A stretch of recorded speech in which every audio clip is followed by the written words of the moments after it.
Are you caring for a loved one with dementia? You don't have to figure this out all on your own.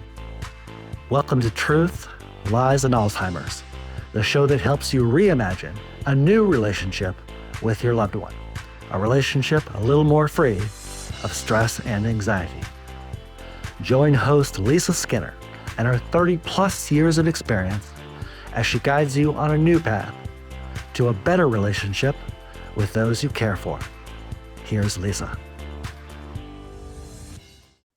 Hello, everyone, and welcome back to another brand new episode of the Truth, Lies, and Alzheimer's Show. I'm Lisa Skinner, your host, and I am so super excited today because I have two very special guests with me here that are going to share some really exciting and valuable information with all of you.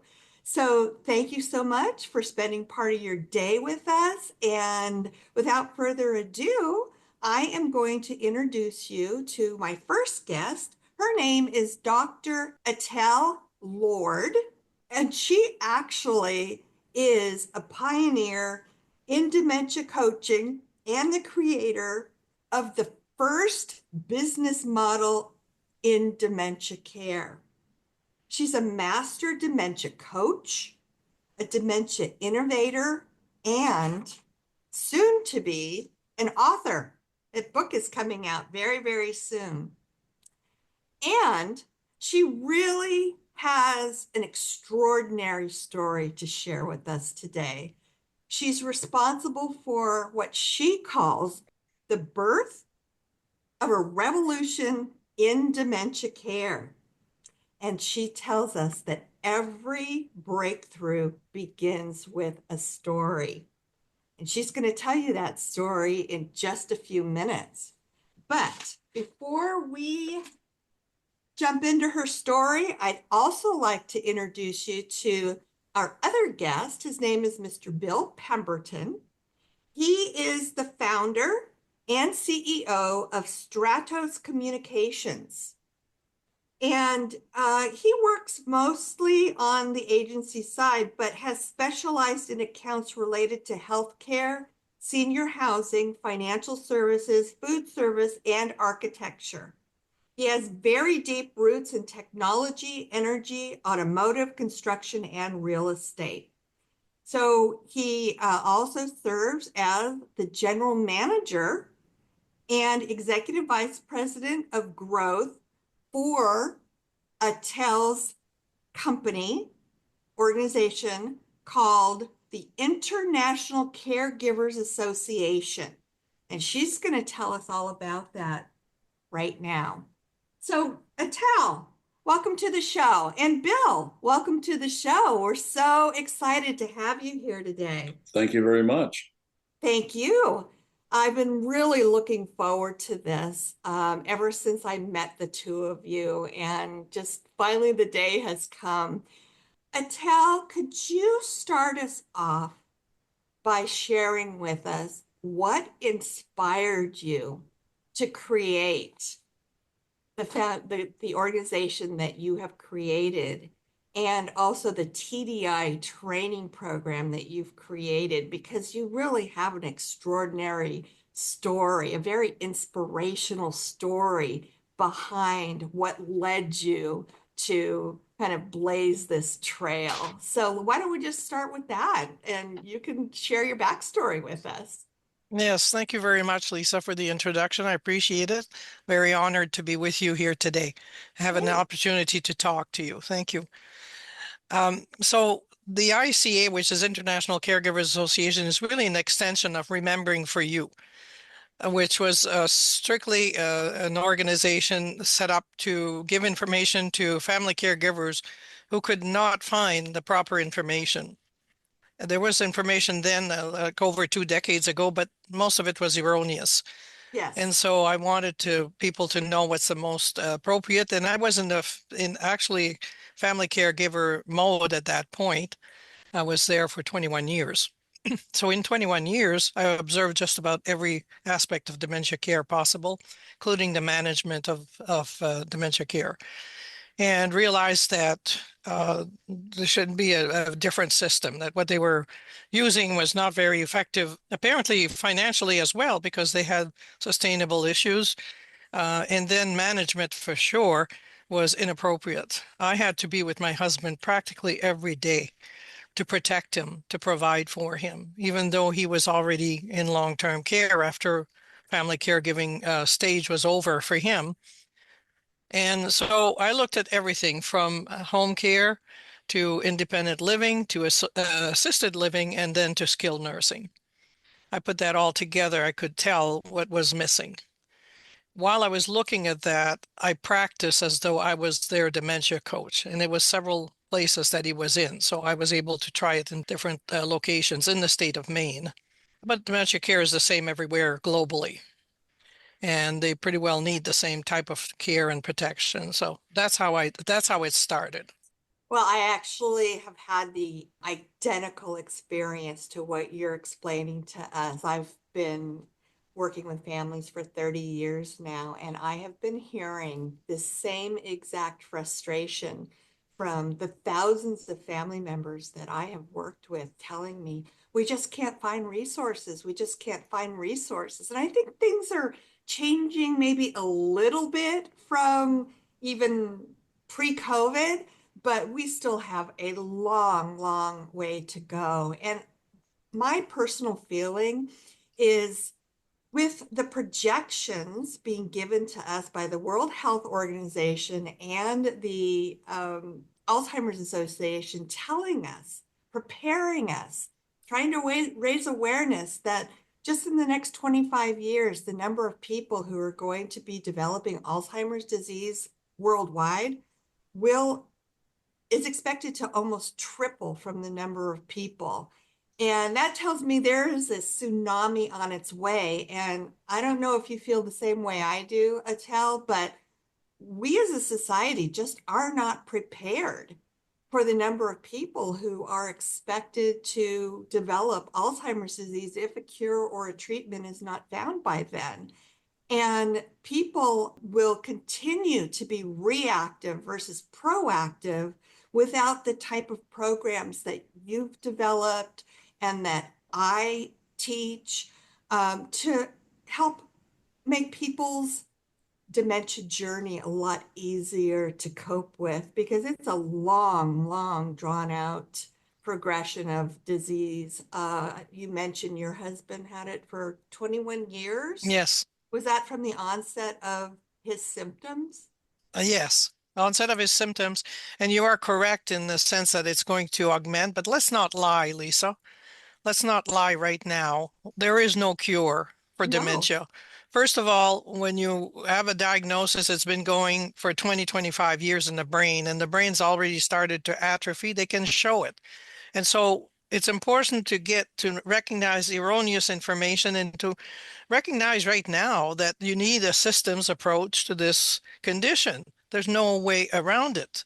And so the transactional dementia intelligence that I designed looks at everything from the management, ownership to janitors, and saves money and includes family caregivers, reduces the hours that the CNA certified nurse assistant has to work, because in my 21 years I observed that the CNA is the person that actually does 90%, 95% of the work.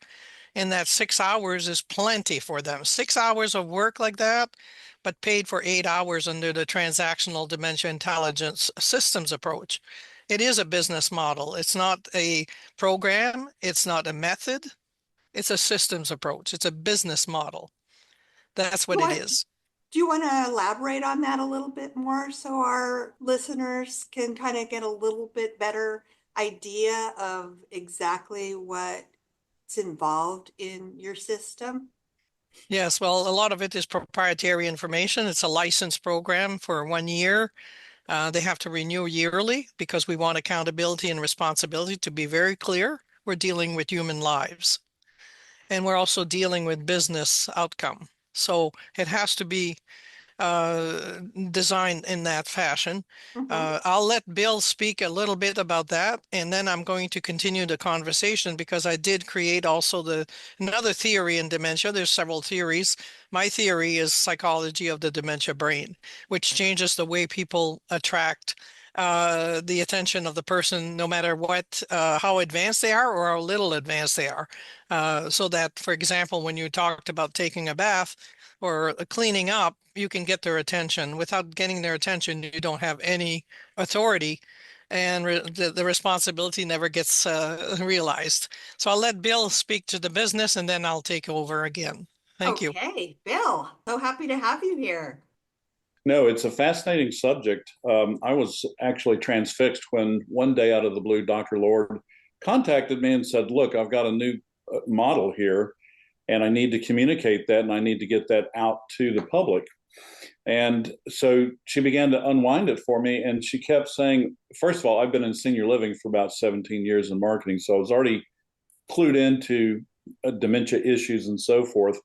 And she said, I want to do a systems approach. And she has a great book, actually had a book out and has a book out. It's in revision now, about a systems approach. The idea being, if you don't have a sustainable total system, it doesn't matter how good and effective what you're doing is. And the solutions that she was talking about wasn't just what happens between staff and people living with dementia, but what happens between staff and ownership.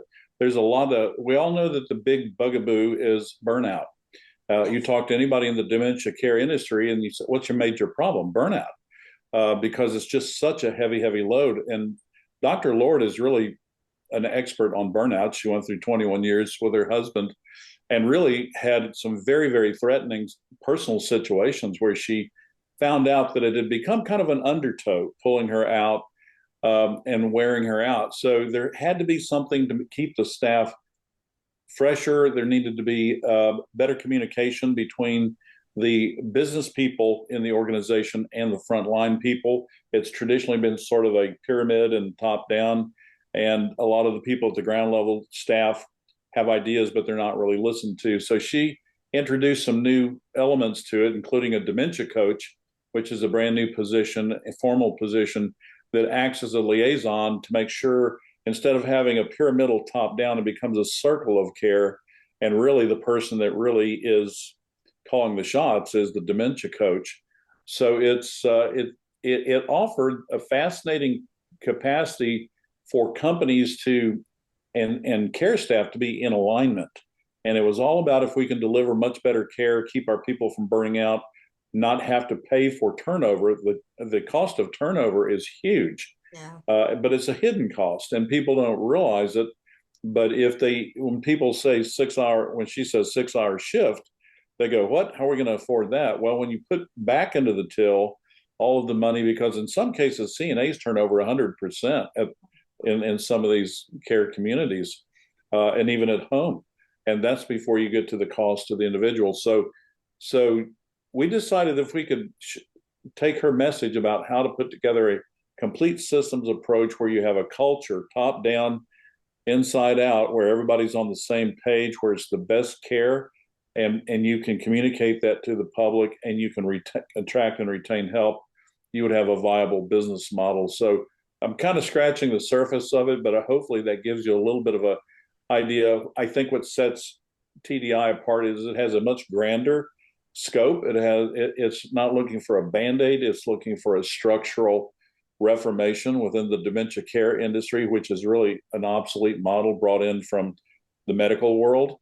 And so we're beginning to see it really does make a difference and raises everybody's energy level. There's so much more I could say, and I've already said a lot. So I'm going to hand it back over to you and Dr. Lord.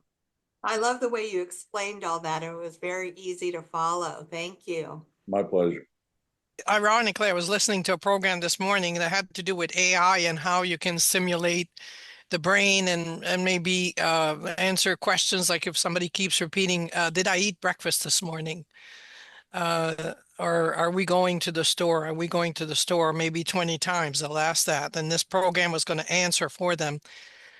And actually, and they were insinuating that some of the things they might be talking about on this on this app would be that they would stimulate the brain, ask questions so that the person can feel more intelligent or whatever. But dementia is a real specialty. And as I said, when you get a diagnosis, you're already in an advanced condition. And that means that, and my theory was adapted from transactional analysis, which I've used since 1992. I've had a lot of courses, training, certification in it, and used it when I was a mental health counselor in private practice. I've used it in management coaching when I had teamwork development associates. And so I know the theory very well. And I realized that I could adapt that to dementia care because I realized that the parent ego state, there's three ego states: parent, adult, and child. The parent ego state that houses judgment, rationality, logic, even your language, all that is affected. And so I immediately saw that that needs to be taken over by a care provider. In other words, when the person needs to go to the dentist or the doctor, the caregiver needs to make that appointment for that person because it's to save their life sometime. It's as serious as that. And when they need to be clean, when they need to take a shower or a bath, that's a decision, a judgment decision that they cannot make. And so I realized that if the care provider can take and form a symbiosis, which is a healthy symbiosis, most symbiosis are unhealthy, but this one is healthy, take those properties over for that person. They are left actually with the adult ego state and the child ego state to the time of their death. But you have to understand that.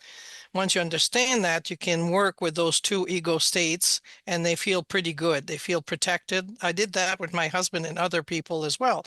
As I was testing dementia coaching in all these other institutions and communities and settings, I found that that worked very well. And so I said, I'm going to create that. I called it the Lord's theory, which is the psychology of the dementia brain. Once a caregiver or a family caregiver, even it begins at home, right? If they understand that, it's a lot less challenging. There's less conflict between them and the person living with dementia. Don't have to force them into the parent ego state, which they get lost. So by the time they are diagnosed, that's already faulty. So they may say to you, I already brushed my teeth, when in fact they did not. You have to know the difference and how to handle that, how to tell them, so that's really important. I think that's at the basis, the very basis of communication. And unless we understand that at caregivers, our work is a lot more difficult. And the life of the person living with dementia becomes almost impossible. So we want to resolve both of that, and that theory will take care of that. That's what I realized. Yeah, I couldn't agree with you more. One of the things that I've observed in the time that I've been active in working with families is really the way we respond to persons living with cognitive decline, cognitive dysfunction is actually counterintuitive to the way that we instinctively want to. Would you agree with that? Absolutely, because we're in denial. Most of family caregivers are actually in denial. I have some people that 2 years after their loved one died, they came to me and said, I didn't realize how sick my husband was, or I didn't know how Yeah. confused my wife was. And that's after death. So wouldn't it be nice to know that before death, how the brain works for the person living with dementia and respect that? Yes. Yes. And I think that that really is the key to positive outcomes versus a lot of the negative outcomes that caregivers and family members experience because they haven't had the opportunity to retrain, change their paradigm or retrain the way they think about this disease and respond to a lot of the signs, symptoms, behaviors that we see. And that takes a lot of education. It takes a lot of training and it takes a lot of skill. And this is why so many people, I think, goes into taking on this challenge, and they're not prepared.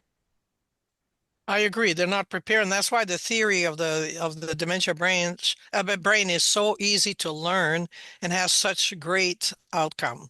It's not that complicated once they understand that, and it makes everybody a lot happier, a lot safer. That's really important to do. Now, one thing we didn't mention, and I did provide a lot of them when I was remembering for you, is the fact that there is a timeline for family caregiving. And 5 years is absolutely the limit. At 5 years, you have three choices. You either get sick, you burn out, or you die as a caregiver. So it's very serious, and most caregivers don't know that. In my book, Alzheimer's Coaching, I have found that when I did my research, there's 5 types of caregivers. It's only about 2% are natural caregivers. You don't have to tell them anything.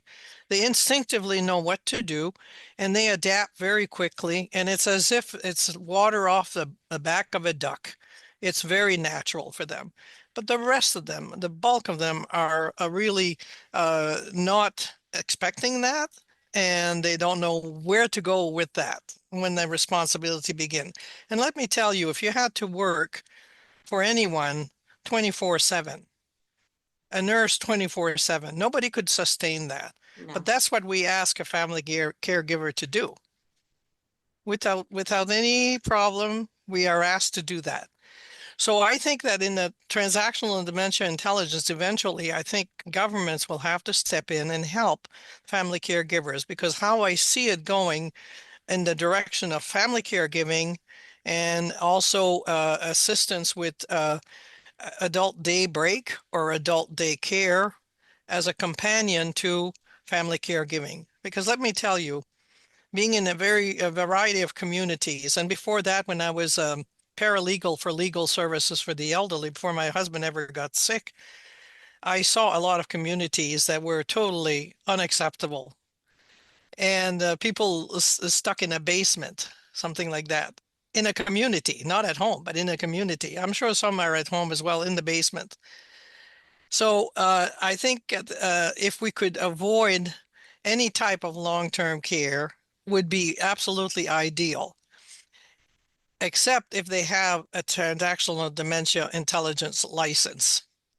As far as even the Middle East is concerned, where they keep their loved ones at home, they feel it's an honor, it's a responsibility, and they don't say anything about it, although they suffer the same sickness, burnout, and death as anybody else, but they will keep them home.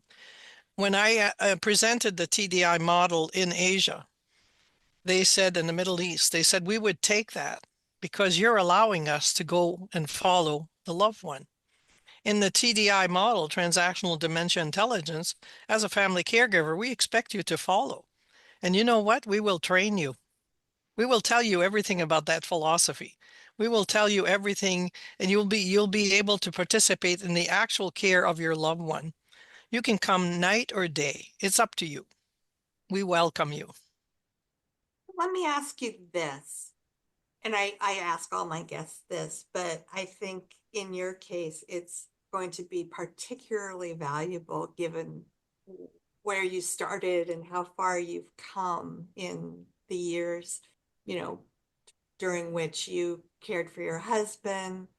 And you probably felt as though you were figuring this all out with a blindfold on in the very early part of your journey.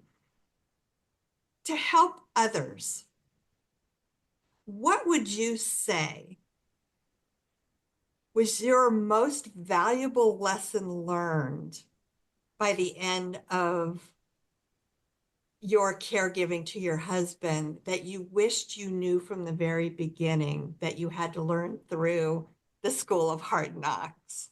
Because I think so many people would love to hear some guidance in that. That's such an easy question for me. Okay. It's The not for first, everybody, but I'm not surprised it is for you. so easy, so easy. And I know everybody will relate to this. This is how easy it is. It's the fact that I noticed, even in at home care, when I had home care people come in, how undertrained and sometimes overworked they were, and they needed to change that. And that continued everywhere we went, which told me, don't leave him alone. I had to be there. I had to be there to assist them, to even train them how to speak with them. They didn't know how to speak Alzheimer's. And that's such an easy thing to learn, right? Everybody needs to know that you don't access the parent ego state, otherwise you're going to be in trouble.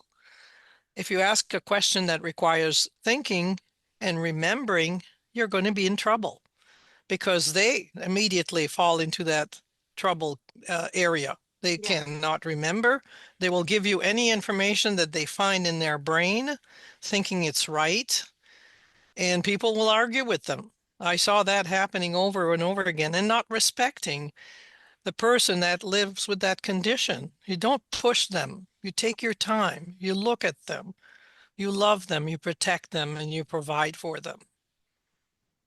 Well, I have to say, just from my own personal experience, and I don't know if you're aware of this, but I personally have had 8 family members who have lived with one of the brain diseases that causes dementia, not to mention the, working in that space and just helping thousands of families over the decades.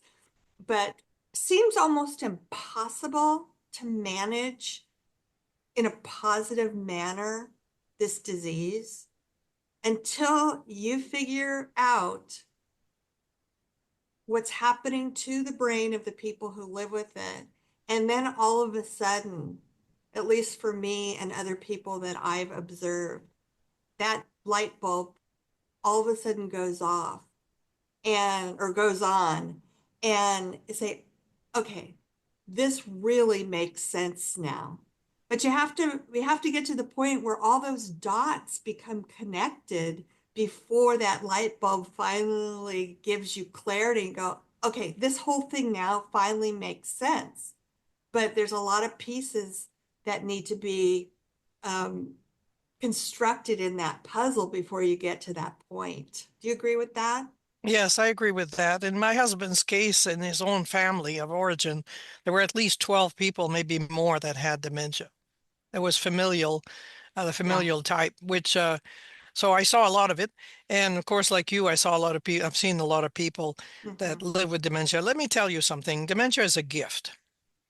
It's a gift because if you really appreciate what that person is going through, and being a woman myself, I'm nurturing. I was actually happy when my husband got the diagnosis because a person with dementia, if you take proper care of them, they actually welcome everything that you are proposing or doing for them.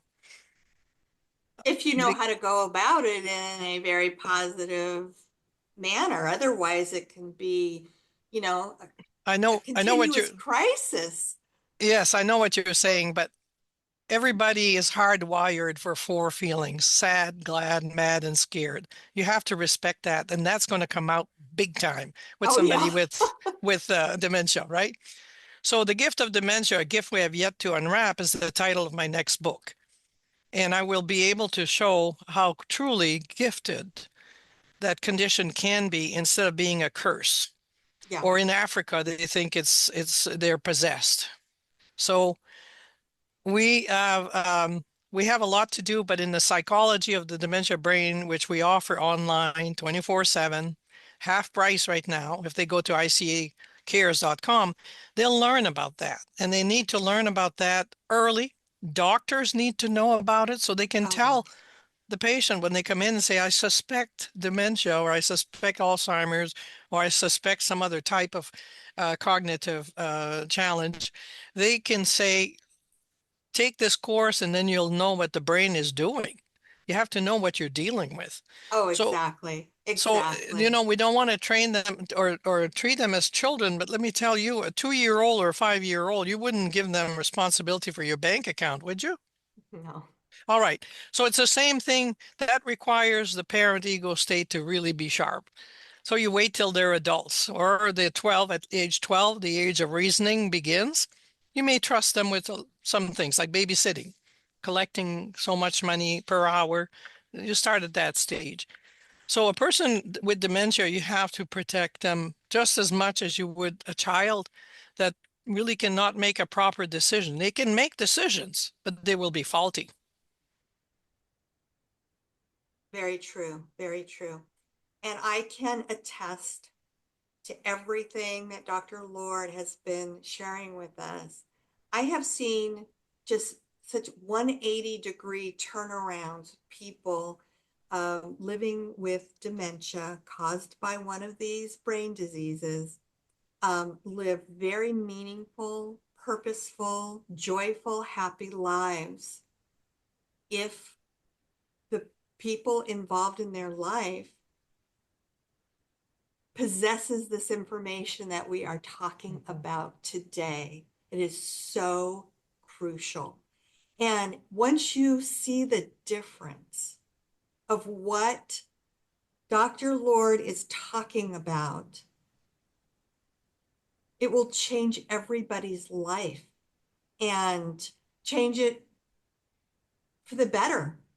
You don't have to live with every minute of your existence being under just unbelievable stress. You can enjoy the person you're caring for. And that's really what this is all about, is spending quality time with the person that you're caring for, the people that you love.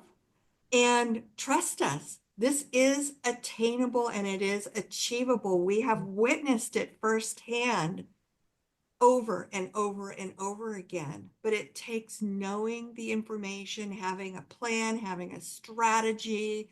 You want to speak to that, Dr. Lord? Yes. You mentioned earlier in the conversation about education, and there's so much more available now for us uh, to access. So just be careful. Some of it is erroneous. If they come to me with something like that, I can point it out for sure, because I know where maybe the source is a culprit for me, or the information is not complete. So it's very good to to have somebody that you can talk to, that you can trust, like yourself, Lisa, with the experience that you have, and also to get a coach, maybe with the dementia coach that we're training now. Is very important. That's going to be all over the world. I When love I that went, idea. I yes. absolutely love that idea. And I think it's just seems to me like a no-brainer, but absolutely necessary. Wanted to just say that organizationally, kind of coming from the business point of view, one of the primary thrusts of ICA is to transform the role of dementia caregiver. And by Yeah. that, I mean this. So often when any of us visit someone in a dementia care community, it's immediately you can cut the tension with a knife. It's a downer for a lot of people, right? A lot of places I go and it's just an immediate downer because the people there don't really know how to interact. And Exactly. amazingly, when you talk to these people and you ask them about their training, most of them don't have any real training. And so what they get is they get a lot of people who, for whatever reason, can't really get other kinds of careers or jobs, and they work there till they burn out and or burn out the people that they're working with. But our commitment is to transform this through a trajectory of training materials to make this the elite healthcare profession. It's the hardest job, in my view. It's the hardest care job in the healthcare area. Dealing with people with dementia can be extended. It's never really easy, but it can be a lot easier. And so really equipping people to not only have the training, but then give them a track up to improve and build a career out of it, increase their income, give them something to feel better about what they're doing, and taking better care of the people with that. And then putting the dementia coach we talked about in there, it really can create a place people might actually like to go to work and be fresh enough when they come home to their families that they can have a productive family life. So just wanted to add in that recasting that career track and making that the elite healthcare track really is at the core of our overall goals. It's not going to happen in a day or 2 days or a year, but that's our end goal, one of them. Yeah, I think that that is an excellent point. And for all of our caregivers out there, imagine what your life would be like. And just to kind of press rewind for 1 second, I want to just piggyback on something that Dr. Lord said. The number one reason why family members stop visiting is because it is so uncomfortable and so intimidating, because you never know what's going to come out of the mouth of the person that you're going to visit. What would your world look like if you went to visit your mother in a memory care community and she started calling you by a different name? She didn't recognize you as her daughter. I have had so many of my clients tell me that that cuts to the core. It is so hurtful. But if you understand the underlying reason why they may not recognize you at that very moment and start calling you a different name, then it's a lot easier to be empathetic to what's happening with them and not take it personally. Or that you go and visit your father in the memory care and he starts asking about your mother who passed away years earlier, but he believes she's still alive and well and wondering why she didn't come to visit. And we give you the tools that you would know an effective and positive way to respond to that false belief that he was having at that moment. And then you can actually enjoy your visit and not be intimidated and not feel stressed out because you just don't know how to respond to him insisting that your mother is still alive. These are all the things that we have learned through our education and our experience, that we can help people just, have such a better experience throughout the years as this disease progresses, all the way from the beginning to the very end, which for a lot of you probably seems like it might sound like an impossibility unless you have learned what we have learned. Yes, yes. Well, that's just an indication if they mix the person, and that's happened to so many people, happened to me as well. Yeah, It's just an indication that the brain at that point has been atrophied and that memory is not there. So when you say the person visiting feels bad, imagine how the person that is living with dementia feels, because they still have feeling to the time of death. absolutely. So I would say show more empathy and welcome that, because it's really it's an indicator of how far they've gone with that condition. And of course, some of them are not even verbal at the end. So you know that so it's progressing, and then maybe the end is near. So that we have to be more, show more empathy and have knowledge of the brain and what's happening to that person. There's nothing, nobody can stop it, nothing. But I'll invite people to go to the icacares.com to see what products can help. Uh, Even the person living with dementia, but more so the caregiver, because Yeah, I want to stop the burnout. There's no need to burn out, but you will burn out if you don't know what you need to know and know when to pull off, when to go ahead, when to back up. So we have all that knowledge now. Let's work together. well said. Before we wrap up, is there anything that you feel that we haven't had an opportunity to cover that you'd like to share, either one of you, Dr. Lord or Bill, before we conclude this episode today? Would it be possible to include the web address for the folks at home to Absolutely. ICA? It's very simple. It's just www.icacares, CARES, icacares.com. There's only so much we can cover in an hour, and there's so much more information there.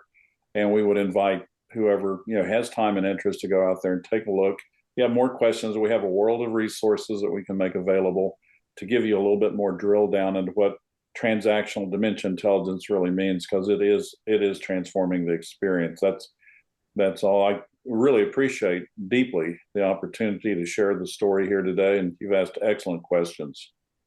And I just want to emphasize, I don't think this can be overstated, that everything that the three of us have shared with you and talked about today is real. I mean, it is a real possibility that you as caregivers and family members who are going through this really heartbreaking time in your life, you can achieve a much more positive outcomes. And all it takes is knowledge and information and maybe changing your thinking process just a little bit.